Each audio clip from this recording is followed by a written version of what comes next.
I watched every movie in the Final Destination series, and it broke me. Not really. I just sat on my bed and watched 5 movies. I even had popcorn. It was actually quite fun. Yeah, movies don't break you.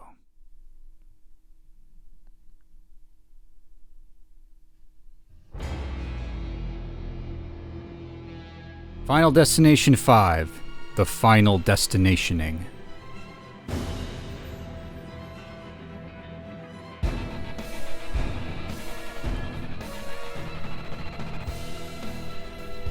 This guy thinks he's David Fincher.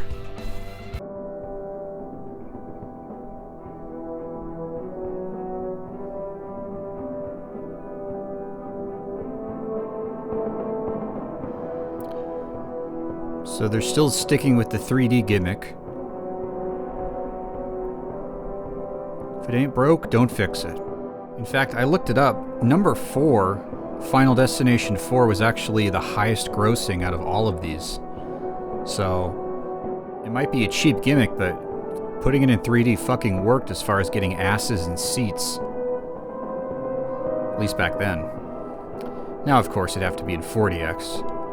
We got a new guy on the franchise, Stephen Quayle. The Quayle Man.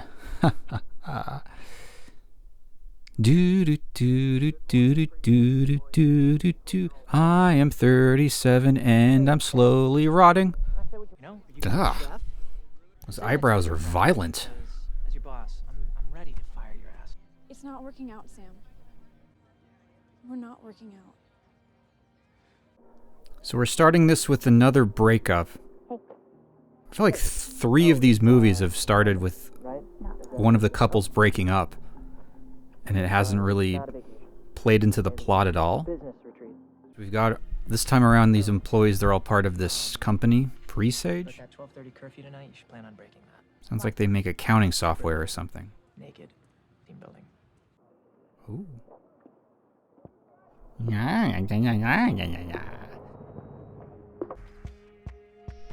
Oh, who we got here? Oh. It's their iHeartRadio ass. Candace, do you actually get paid for this internship, or does Daddy just increase your allowance? If you want to get rid of that baby fat, They're called tits. This is the kind of bitchuationship that only exists in the movies. What do you think? We're told like I'm a really, really good listener by a lot of ladies. Shh, wait, don't say anything. Tell me it's the Kimber from last Tuesday. So it's 2011 and we've officially entered the era of Josh Gad types. Oh, and here we have a David Koechner type. Sam, sir. Did you just correct me? Why does it feel like this is the biggest star that they've drawn to these movies yet? Look at me. Yeah? I think it is. Dennis, look away. All set, Pete? We're getting a little office comedy here. What's the one thing we can't recycle, Pete? Wasted time, sir. Exactly. Did you see the last movie? Because that was nothing but wasted recycled time. Spelling out the joke. We do jokes here, kids. Day off. It's what? Retarded? It's a retreat. We're fine for the day. All right, so what's the big accident going to be? Let's see if we can guess. I'm going to say it's not just going to be a bus accident. You coming? Yeah. Some kind of nature preserve. Maybe a wild animal preserve. They get mauled by lions. I might be on the right track. it's just something I do to relax me. And for luck. It's got a little bit of a different rhythm to it so far with the dialogue. I don't know, there's like more spaces between the they kind of let things sink in more. And the dialogue isn't quite as vapid. Okay, so we're already referencing earlier movies. Bridge collapse. Oh shit. Someone's gonna get tarred. Someone's gonna fall through there. I have a feeling we're in for some more wonky CGI this time around.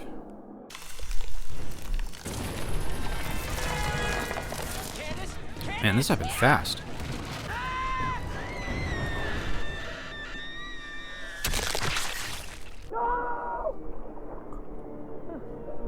Starting strong. Come on, Peter, let's go. Molly, come on. Come on, shrink wrap Tom Cruise. What the fuck? Let's go. We're on iHeartRadio.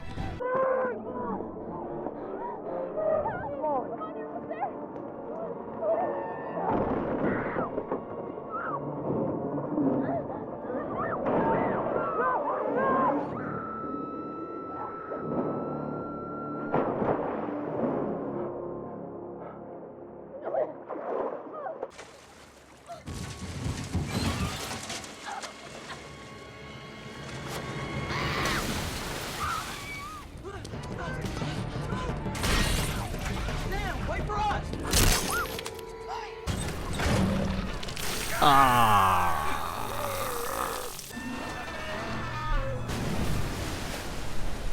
Mixing a dinosaur noise in there? Ben Burt, was that you? Is that you, Ben Burt? You Burting it up?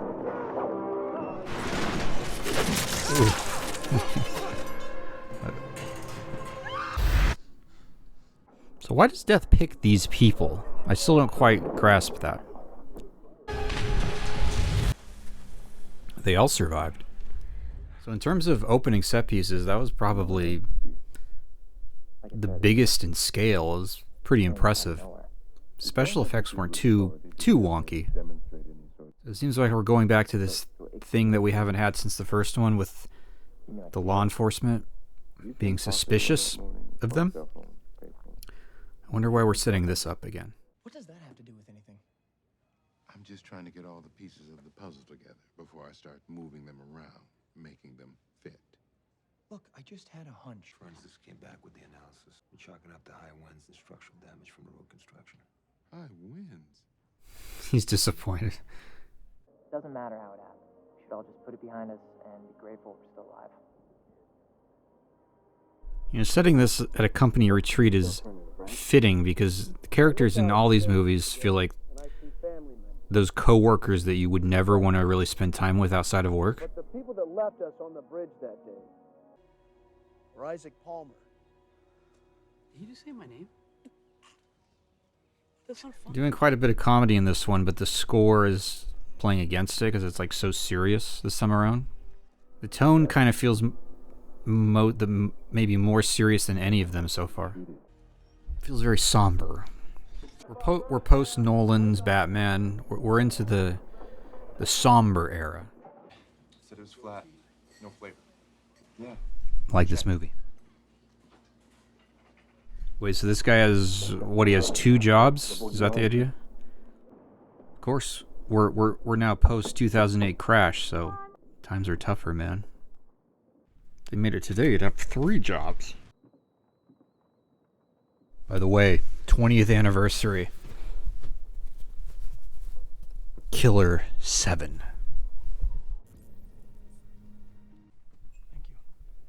Thank you. It's like that fitness influencer guy. Thank you. Dips his face in ice water. Kind of somber here. Paris. We talked about that. I'm not going to leave you for that job. But it's the only thing you've ever dreamed of. Of being Ratatouille? It's too There's a heavy emphasis on jobs and careers so far. Hey. Oh god, not eyebrows guy. College career. I know. Y'all don't mind if a white boy kicks back, do you? Love it up. There's like pop music on this soundtrack, but it's constantly being played so faintly and so far in the background. It's almost like how what I have to do to avoid copyright and like muffle the audio or something. Oh. And the Final Destination universe must have the shittiest contractors in existence.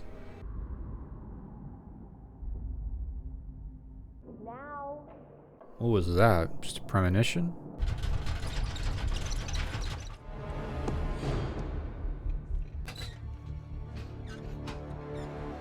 See that? It was like the camera got knocked. Was that intentional or? Ah! Uh-oh.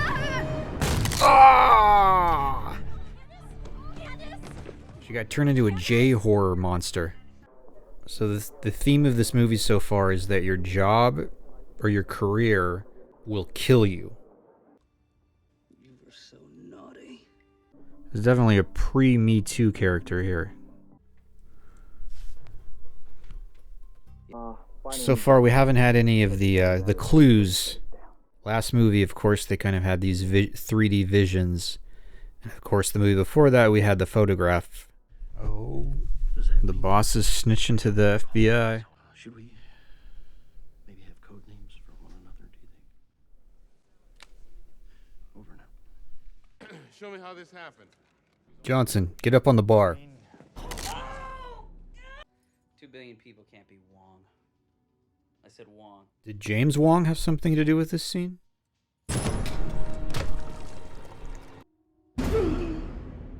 Every single death in these movies could also be a contender for the Darwin Awards. Jesus. They're really investing in this storyline this time around, this relationship storyline. It's not. Where are you going? It's that creepy dude. Why are you following us? Who are you? You're at the cemetery, then the gym, now here? What's happening to us? What makes you think I know anything? You warned us. So you let death have somebody else in your place, and then you take their spot in the realm of the living. Then the books are balanced. Wait a minute. Wait. Kill someone, we get their life? Is that what you're telling me? I don't make the rules. Well, this is a new development. I just clean up. Why didn't you mention that before? Game. LASIK surgery. Honey, I hate to break it to you, but those glasses are 90% of your personality. I think I remember this from the trailer. Good fear to tap into here. Things can go wrong with LASIK. I'm proof of that, because I got LASIK when I was in high school. The machine actually did break. It broke in between me having done one eye and not having done the other, so I just had to drive like 2 hours to another hospital for them to finish, but luckily there were no side effects. Dottie? Dottie? And it... Yep. Uh-oh. Yeah, not how those lasers work. That was kind of a creepy touch.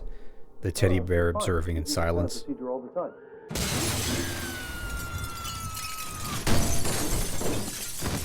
Zam. Oh. We think we weren't supposed to survive on that bridge.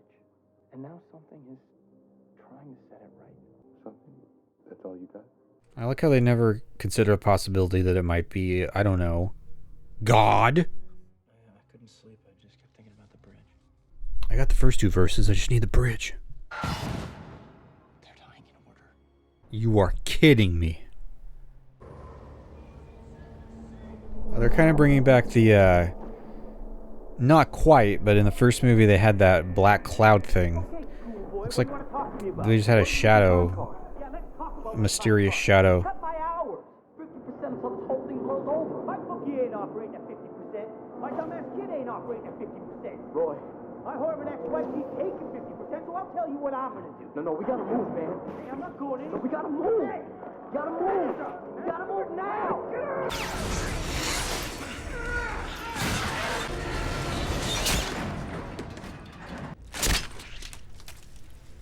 Who's Isaac? Isaac? Palmer? Tech support? Wasn't he dead already? No, Dennis. So one of these characters is going to try and kill the other one, I think. No, you did, didn't you? You saw it coming, and then you took his life. You put him in the way. I didn't really do anything.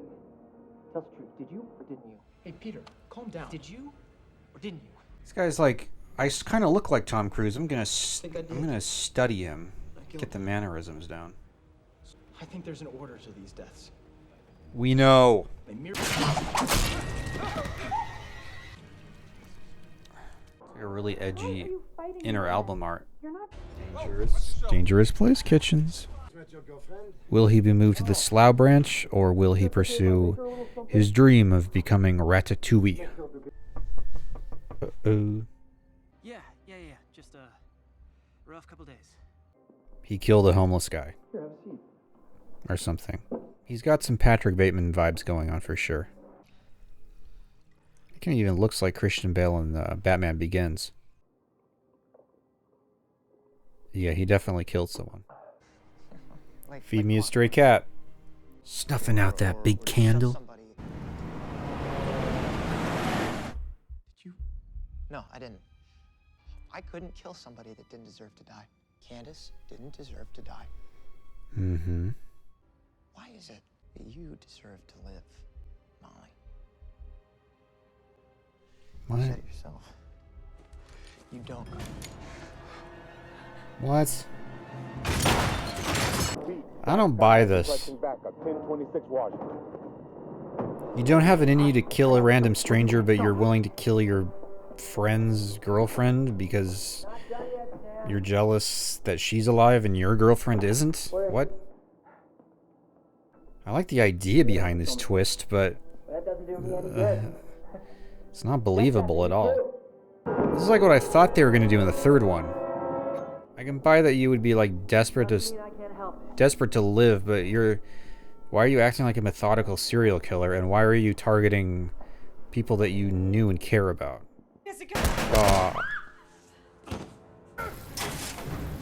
Bam. Go for the eyebrows.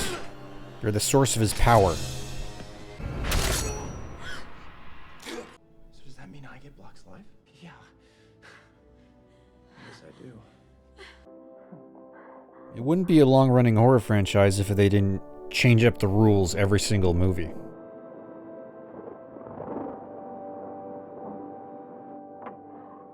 And we get our requisite 2 weeks later. It's always 2 weeks later.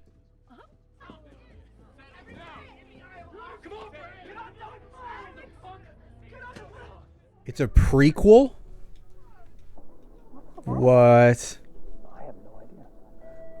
Ladies and gentlemen, we'll be pulling away from the gate as soon. Oh shit. So this movie takes place in the year 2000 or something. 2001? The house always wins, baby. They built up this whole storyline with going to Paris just for this, just to cruelly kill them. Unless this is another Vision.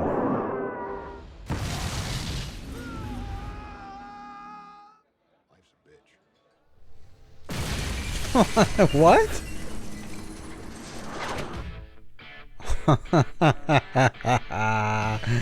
That's a wrap. Let's just take a minute to pat ourselves on the back for all the cool things that we've done in previous movies. So I wonder if they knew or they planned for this to be the final one, which is why they chose to end it like this. Obviously, I know there's a new one coming out this year.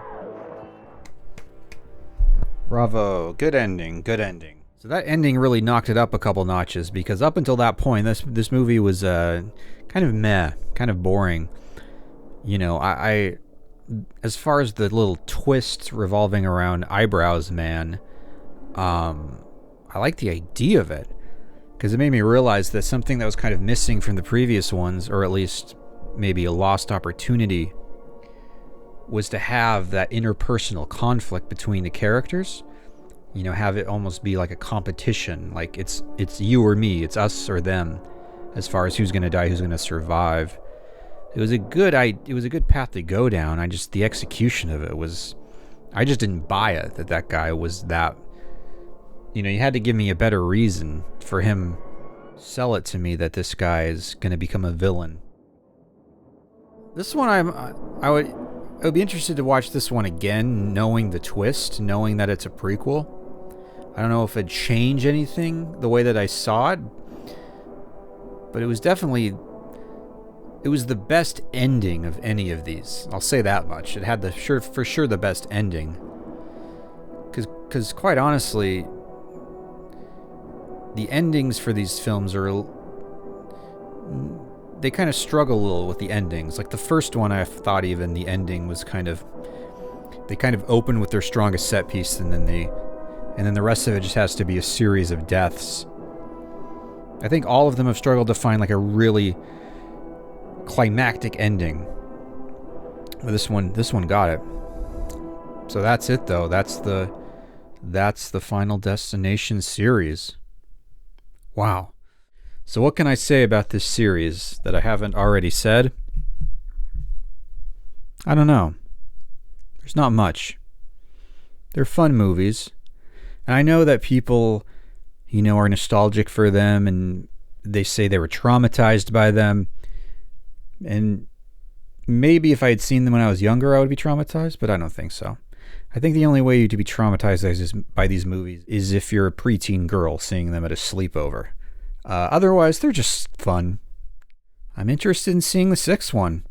I don't have hugely high hopes for it. I think the guy who directed it, I looked him up on Letterboxd. He had like one movie before this, and it was like, I don't know, some generic looking horror movie, I think. By the way, just on a tangential but sort of related note, if you're a small indie horror director and you're thinking about making a low budget horror film involving a clown, I need you to stop. Just do not make that film. What else can we take away from this series other than perhaps to not take life for granted, to cherish the time that we have, but to know that eventually, when it comes to death, the house always wins, baby. The house always wins.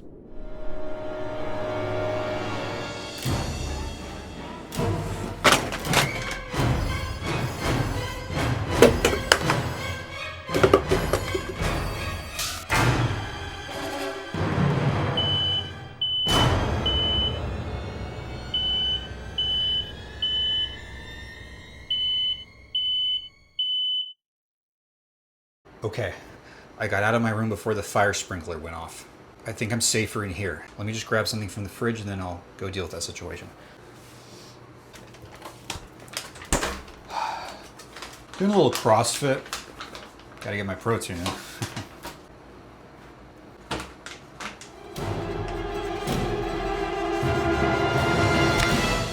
They're expired.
plane explosion from the first Final Destination is both memorable and iconic. It's the humility that I like. 10,000 pounds. I think the opening plane sequence in Final Destination is not only memorable, but all of the effects hold up, and it has stood the test of time as one of the preeminent plane crashes in the history of movies. Todd slips in the bathtub and gets strangled by a clothesline. But I think that Todd's death here is one of the purest examples of Final Destination cinema, because you get a single character. Final Destination cinema. With all of these things happening around him or her that they don't notice, but the audience does. What else has this guy produced? We actually did a triple edit. We just did a loop of the image, so we get a sense that it's looping around his neck. Ah. That was something that was done editorially because we were, like any production. Ah. It became very clear that the best way to sell the impact was to actually do it in a oneer. There she is, and she's take it out. What's interesting is in the editing. I don't know if who needs this explained to them, but a oneer is one continuous shot with no cuts. Stepping into frame. The audiences for the first few previews went so bananas for that moment that we had to add length to the shot of the Alka-Seltzer in the glass afterwards, just for them to sort of like get their sea legs and get their. And of course, is a tribute to Taxi Driver. It was one of the most. This guy looks like what's his name? Craig Kilborn? No, that's not it. This is the guy from Craig. Fuck, what's his name? Explodes and they've been like kicked off the plane. The plane travels right across his eyes, going up, and that was a foreshadowing of how he was going to get taken out at the end. Okay, so there's a lot more intentional little clues put into these that I appreciated. This was a reshoot, a significant reshoot. The audience was very clear in what they were responding to and what they did not like, and they did not like the original ending. They tore the seats of the theater and threw them at the screen. So, log truck accident in the opening of Final Destination 2. But the practicality of it. I don't know if you guys are aware, but this scene caused millions of millennials to be scared to drive behind log trucks. I don't know if you've seen a YouTube comment about that yet, but there's not many. You have to search for them. David Ellis, the director, a legendary stuntman in his own right, was able to integrate the physical, practical stunts like this with the digital work that needed to get done. This sequence so David Ellis, yeah, that's right. David Ellis started off as a stuntman. Yeah, you can kind of tell he really put that stunt knowledge to work in this sequence. And then out of the blue, he pulls her from danger, and a truck smashes right into the car containing her friends, Shayna, Frankie, and Dano, killing them instantly. And the thing that I find most interesting is that we've now spent like 15 minutes of the movie getting to know these people, getting to know the dynamic, and suddenly the very cast that you thought was the cast in this movie are gone. And that's when you realize, oh, it was never about those kids in the car. It was about all the people on the on-ramp who were waiting to get in the highway. Interesting. We just knew that if so that was the intention, to do kind of a Janet Leigh and Psycho thing. But the cultural traction that we did get. For me, I didn't really feel that. I was just confused. Like I literally, it was such a blink in. I think the issue I had was it was such a blink and you miss it death that I was just confused. I was like, for about 20 minutes, I was like, wait, are we gonna see her friend again? Like, where is she? Clear rivers. Nobody's safe. All right. Via a broken PVC pipe, we sold these bits and pieces so that the connective tissue between what is plausible and credible to happen is actually there. That would be good.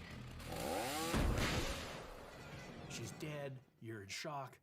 Yeah, 2 had a lot of playing with your expectations. Into 3 sharp cuts of beef, and there he goes. But it's so manic and crazy that it doesn't quite come across as like Hitchcock, like playing the audience like a fiddle, which is maybe what they wanted. But I see the intention, and it was kind of, it's a fun ride.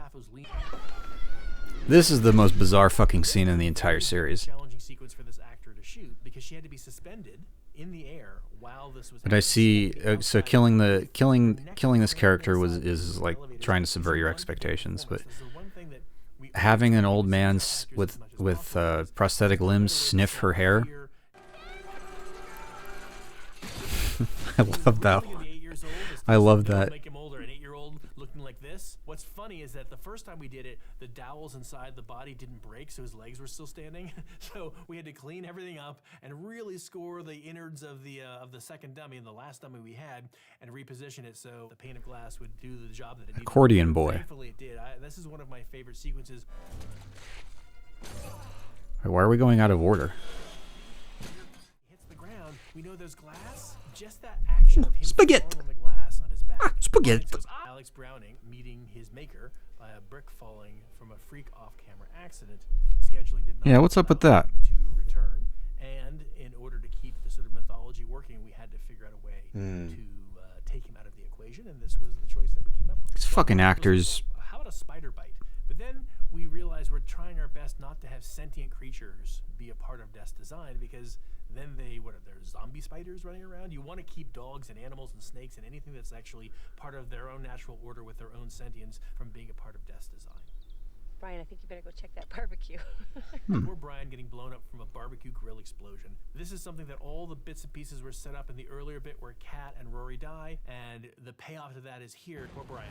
I think that this ending is such like a bloody live-action Acme cartoon. Oh. Theater going, So the pipe that. I believe they did that, and the audacity of it is what keeps these movies Wait, was the fun barbecue and blowing up? entertaining. And you walk out Was that somehow connected with the gasoline going down the pipe? Was it that clever? I totally missed that if that was the case. Wait, what was it? What's with the animal rule? Why can't animals kill people? Why is it a zombie spider? There was so much that went into the sequence. Zombie Kids had spiders. to go on the roller coaster 30 times in one night. Well, as we learned in number 5, if you kill somebody, you take their place in the list. So if a spider killed Alex, that spider would then be immortal. Exposed to the elements, it leads to what I think is one of the greatest match cuts in cinema history, where after they have become barbecued. Dude, chill out. Aw, he's proud of his series. Greg Kinnear, that's who it is. This guy looks like a fat Greg Kinnear. Seeing him talk about the way they set up 2 and put a lot of thought into like tugging the audience's expectations this way and that, they kind of got away from that as the films went on, and it became a bit more predictable. And that was one of the things that we wanted to do, is to have a character that you hated so much that watching him die was a euphoric hell yeah moment. They should have kept this guy alive a little bit longer and let the hatred build up more. What a jaded, sick, postmodern world we live in, where we just accept that it's cool to have this as mass market popular entertainment. Just these brutal. Can you imagine showing someone in the 1800s just any one of these deaths, and the outrage, the moral outrage, people fainting in the theater, people were vomiting in the aisles when they saw the original chestburster sequence. Like, it's just escalated. Where does it stop, ladies and gentlemen? Where does it stop? When he gets pushed through the fence, I believe it was described in the script as pieces like. He's describing this as if it's nothing, and I'm reacting to it like it's nothing. But that's because I have flat affect. You think it's going to be the truck backing into him, but ultimately because of some kind of mood disorder or genetic condition. And taking him out. This shot, it reminds me of like shots from Jaws, where they're just like swimming overhead. Take Jaws' name out of your mouth, sir. And there's the coin, capping the sequence with the irony that the very thing he was looking for winds up next to his kidney. This video isn't even age restricted. Parents, I really hope, please monitor your children's internet usage. Please, please, please, please. Do not be a lazy piece of shit. Our leads trying to get to him to try and save him was the way we tried to wring some tension out of this thing, and something that would be unexpected. We tried to wring some fucking tension out of this thing. I think that we probably tipped too close to being too obvious a one-to-one comparison. Oh. The Busset from the original. Acknowledging a little failure. Good. Was the plan from the beginning. That redhead girl's facial reactions are incredible. We had an opportunity to have access to the Lionsgate Bridge up in Vancouver for only 2 hours. There's something called the Lionsgate Bridge? Of this size just feels, I know there's Like this movie studio?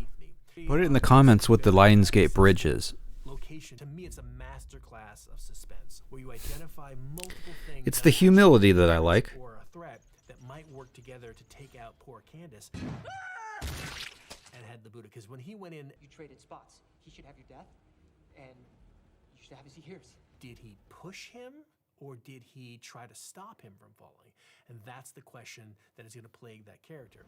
Roy, you okay down there? Didn't really plague him that much. Again, just the biggest issue with these movies is just these bland fucking actors and characters. Like these two. The side characters are a bit more comedic and fun, but like these two main people. This is one where we decided to do quiet tiptoeing and see if we could play that card, and I think it really is effective and works. Now, obviously, we cap it with Final Destination stuff, but we have very rarely had a killer hunting somebody for real. Yeah, you gotta give them credit. You can see they were never just on autopilot. They were always thinking of new things to do, new approaches. Final Destination 5 is actually a prequel. Not only is one of the great reveals that I've ever been involved with, and the audience seemed to respond positively, but it was actually something. Stop just sort of saying that was one of the. Destination 3. They were all going to meet on the train at the end of that. Oh. Scheduling, we couldn't do it, so we just tabled that idea, and it wound up being a perfect fit for this movie. You stopped just short of saying one of the greatest sequences in cinema history. It's the kind of idea that you can actually put anywhere. You can put it in outer space. You can put it in the Old West. It's the idea. Final Destination in space. Final Destination, the final frontier. All right. We're going to look at a Final Destination death tier list. Okay, so really quickly, Todd.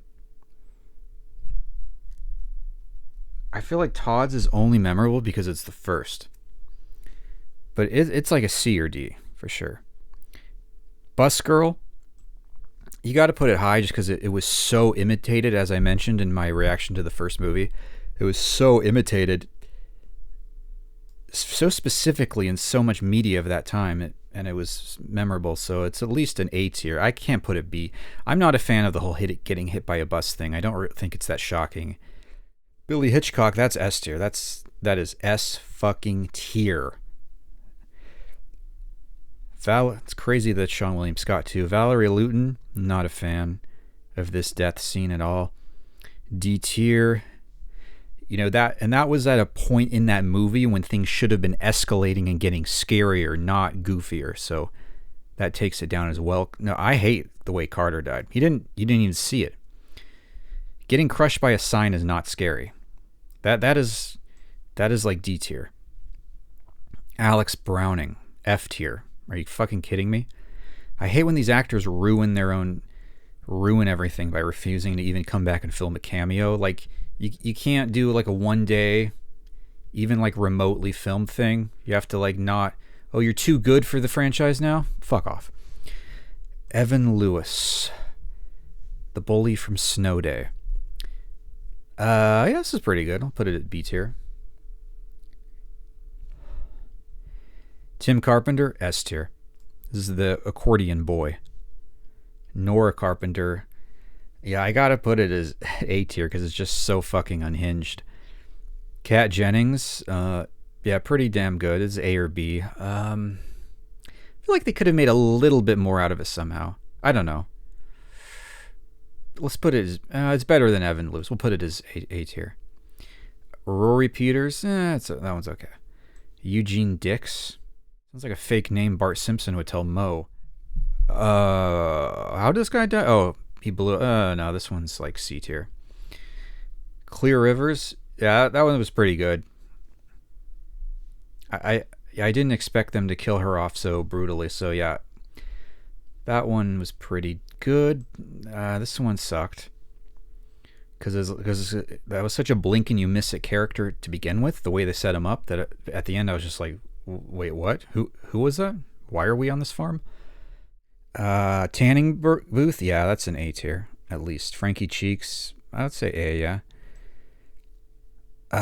Luis Romero, put him in B. Nail Girl, C. Perry, again, like who? Ian McKinley? No, this is. I've explained why I didn't like that. Julie Christensen, we didn't even see her die. What, she died off screen? No, I'm not even going to include those. We're not going to include any of these three. Nadia Monroy. How did she even die? Oh, this was the semi-truck. That's like a C tier. Samantha Lane. That was the woman at the salon who got the rock through her eye. C tier. Is anyone watching this or caring? Carter Daniels. Yeah, this was pretty fun. B tier. Who?